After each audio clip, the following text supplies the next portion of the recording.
Shalom saudara yang terkasih di dalam Tuhan Yesus Kristus. Kembali lagi bersama saya di kanal YouTube Raja Wali Kasih. Bersama-sama kita akan merenungkan kebenaran firman Tuhan dengan tema Jika aku lemah maka aku kuat. Namun sebelumnya kita akan berdoa terlebih dahulu. Bapa di surga, terima kasih buat anugerah kasih-Mu yang berlimpah atas kami. Kami ada sebagaimana ada saat ini semua karena anugerah-Mu atas kami. Bila sebentar kami hendak membaca, mendengarkan, merenungkan, serta melakukan firman-Mu, Engkau Tuhan yang mengurapi setiap kami. Kami percaya firman-Mu ya dan amin. Firman-Mu pelita bagi kaki kami dan terang bagi jalan kami. Kami percaya ketika firman-Mu disampaikan pun, yang sakit Tuhan sudah sembuhkan, yang berbeban berat Tuhan sudah memberikan kelegaan, dan yang berkekurangan Tuhan sudah cukupkan, bahkan berkati berlimpah-limpah. Dalam nama Tuhan kami Yesus Kristus. Kami juga berdoa buat hamba-Mu, apa yang hamba-Mu sampaikan hanyalah kebenaran firman-Mu, dan untuk hormat kemuliaan nama-Mu saja.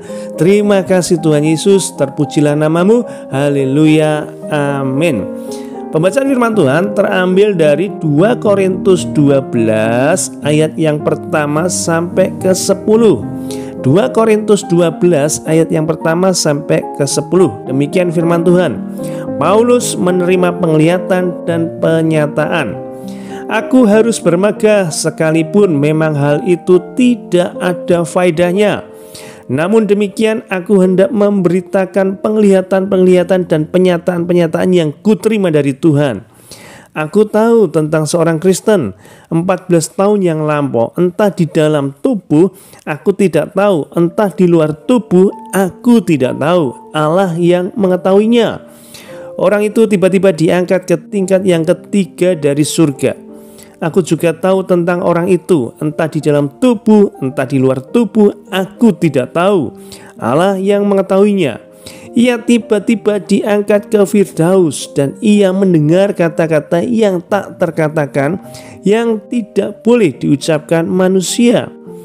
Atas orang itu aku hendak bermegah, tetapi atas diriku sendiri aku tidak akan bermegah, selain atas kelemahan-kelemahanku. Sebab sekiranya aku hendak bermegah juga, aku bukan orang bodoh lagi, karena aku mengatakan kebenaran. Tetapi aku menahan diriku, supaya jangan ada orang yang menghitungkan kepadaku lebih daripada yang mereka lihat daripadaku, atau yang mereka dengar daripadaku. Dan supaya aku jangan meninggikan diri karena penyataan-penyataan yang luar biasa itu. Maka aku diberi suatu duri di dalam dagingku, yaitu seorang utusan iblis untuk menggocok aku supaya aku jangan meninggikan diri. Tentang hal itu aku sudah 3 kali berseru kepada Tuhan supaya utusan iblis itu mundur daripadaku. Tetapi jawab Tuhan kepadaku, cukuplah kasih karuniaku bagimu, sebab justru dalam kelemahanlah kuasaku menjadi sempurna. Sebab itu terlebih suka aku bermegah atas kelemahanku, supaya kuasa Kristus turun menaungi aku. Karena itu aku senang dan rela di dalam kelemahan, di dalam siksaan, di dalam kesukaran, di dalam penganiayaan dan kesesakan oleh karena Kristus. Sebab jika aku lemah maka aku kuat. Nats firman Tuhan terambil dari 2 Korintus 12 ayat yang ke-9 sampai ke-10. Saya bacakan ulang bagi saudara semuanya. Tetapi jawab Tuhan kepadaku, cukuplah kasih karuniaku bagimu, sebab justru dalam kelemahanlah kuasaku, kuasa Tuhan menjadi sempurna. Sebab itu terlebih suka aku bermegah atas kelemahanku, supaya kuasa Kristus turun menaungi aku. Karena itu aku senang dan rela di dalam kelemahan, di dalam siksaan, di dalam kesukaran, di dalam penganiayaan dan kesesakan oleh karena Kristus. Sebab jika aku lemah maka aku kuat. Saudara yang terkasih di dalam Tuhan Yesus Kristus, Van Beethoven terserang penyakit telinga menjelang usia 30 tahun. Akibatnya ia menjadi tuli secara total. Bayangkan bagaimana terpukulnya seorang komponis lagu kalau ia menjadi tuli. Dalam kesedihannya ia menulis, aku merasa sepi, sangat sepi, tetapi aku merasa Tuhan dekat. Beethoven banyak membaca buku renungan dan buku kegemarannya adalah Imitatio Christi, yang artinya meniru Kristus, karangan Thomas A. Kempis. Beethoven juga tahu bagaimana harus berdoa dan hubungannya dengan Allah sangatlah dalam dan pribadi. Di tengah-tengah rasa frustasi dan kecil hati, Beethoven berpaling kepada Allah, sang sumber kekuatan itu, sehingga ia berkata, "Aku menempatkan seluruh keyakinanku di dalam kebaikan-Mu yang kekal. Ya Allah, jiwaku akan bersukacita di dalam Engkau, Zat yang abadi. Jadilah gunung batuku, terangku, kepercayaanku selama-lamanya." Jadi dalam kelemahan Beethoven, dia berkata demikian, "Aku menempatkan seluruh keyakinanku di dalam kebaikan-Mu yang kekal, ya Allah. Jiwaku akan bersukacita di dalam Engkau, Zat yang abadi. Jadilah gunung batuku, terangku, kepercayaanku selama-lamanya." Walaupun Beethoven tuli, namun ia tetap produktif sepanjang hidupnya dengan menghasilkan begitu banyak simfoni, opera, dan sonata piano yang menakjubkan. Cerita seorang komposer lagu yang tuli. Saudara bisa bayangkan, komposer lagu tetapi tuli. Tetapi justru dalam keadaan yang demikian, Beethoven tidak jauh daripada Tuhan, namun semakin dekat kepada Tuhan. Bahkan dia berkata, "Jadilah gunung batuku ya Tuhan, terangku, kepercayaanku selama-lamanya." Dan dia tetap produktif untuk menghasilkan karya-karya yang luar biasa, yang orang kenal sampai sekarang ini. Seorang Beethoven, komposer lagu yang tuli. Betapa seringnya kita hanya terfokus memandang keterbatasan dan kekurangan kita. Betapa seringnya kita terfokus itu hanya pada masalah kita, pada kekurangan kita.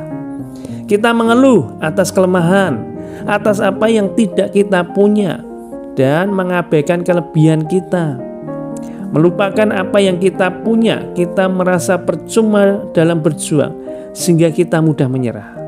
Karena terlalu sibuk memandang segala keterbatasan kita. Kita terlalu sibuk memandang kekurangan kita. Kita lupa bahwa Tuhan menempatkan kelebihan atas kekurangan kita. Seperti Beethoven ini.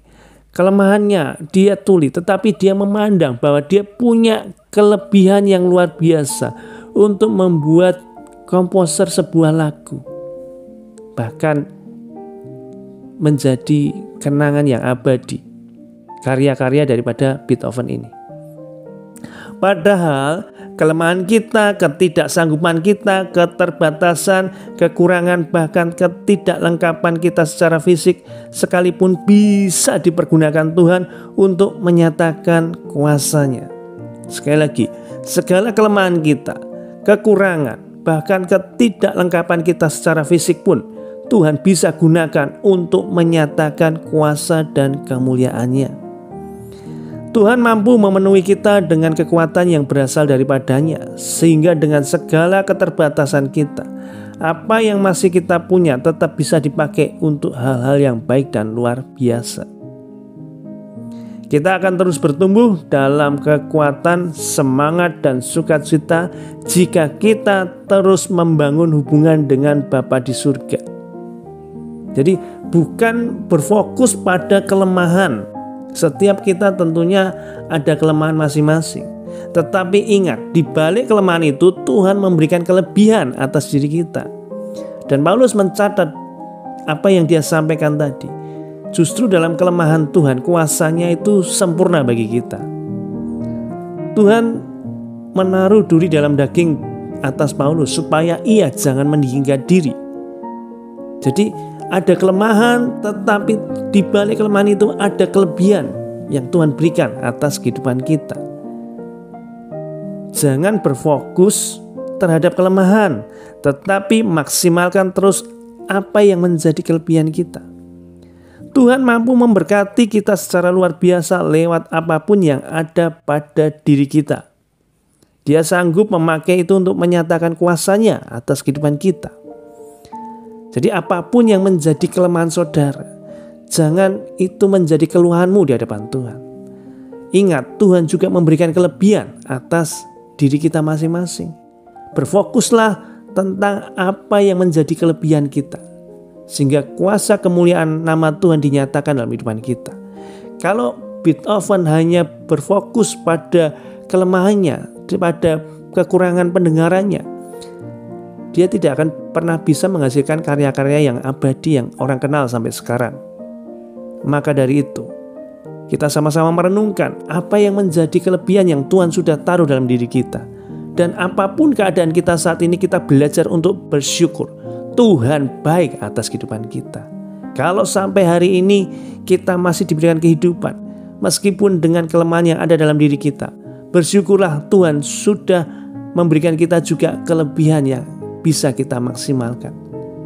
Dan itu untuk meninggikan nama Tuhan Yesus Kristus, bukan untuk meninggikan diri sendiri. Kalau kita diberikan kelebihan, diberikan kemampuan, bakat yang luar biasa yang Tuhan taruh dalam kehidupan kita. Tuhan Yesus memberkati. Mari sama-sama kita berdoa. Bapa di surga, terima kasih buat anugerah kasih-Mu. Kami belajar bersama-sama untuk tahu bahwasanya setiap kami ada kelemahan, tetapi di balik kelemahan kami juga memiliki kelebihan yang Tuhan taruh dalam diri kami. Kami tidak mau berfokus pada kelemahan kami, tetapi kami mau mengembangkan apa yang menjadi kelebihan kami, Tuhan. Bukan untuk meninggikan diri kami, tetapi untuk meninggikan Engkau, Tuhan, di atas segalanya. Kau punya kuasa yang sempurna dalam kehidupan kami, sehingga justru dalam kelemahan kami tetap bisa berkata, Engkau Tuhan yang luar biasa. Sebab jika kami lemah, maka kami kuat. Bukan karena kuat dan hebat kami, tetapi kekuatan yang daripada-Mu saja, Tuhan. Kekuatan ilahi itu yang memampukan setiap kami. Berkati saudara-saudara kami yang saat ini tengah dalam pergumulan, mereka yang sakit dalam kelemahan, kami berdoa dalam nama Tuhan Yesus. Dalam kelemahan-Mu, kuasa Tuhan bekerja sempurna atas diri-Mu. Kami juga berdoa bagi saudara-saudara kami yang saat ini berbeban berat, berputus asa. Tuhan memberikan pengharapan yang baru atas saudara-saudara kami tersebut. Dan Tuhan memberikan kelegaan atas kehidupannya, Tuhan. Juga kami berdoa buat saudara-saudara kami yang saat ini sedang kekurangan. Tuhan cukupkan, berkati, berlimpah-limpah dalam nama Tuhan kami Yesus Kristus. Sekali lagi, kami bersyukur buat anugerah kasih-Mu, dan kami perkatakan cukuplah kasih karunia-Mu bagi kami, Tuhan. Sebab justru dalam kelemahan kami, kuasa-Mu menjadi sempurna. Dalam keterbatasan kami, kuasa-Mu menjadi sempurna. Dalam keterbatasan kami semakin mengenal Engkau, ya Allah. Semakin mendekatkan diri kami kepada Engkau, Tuhan.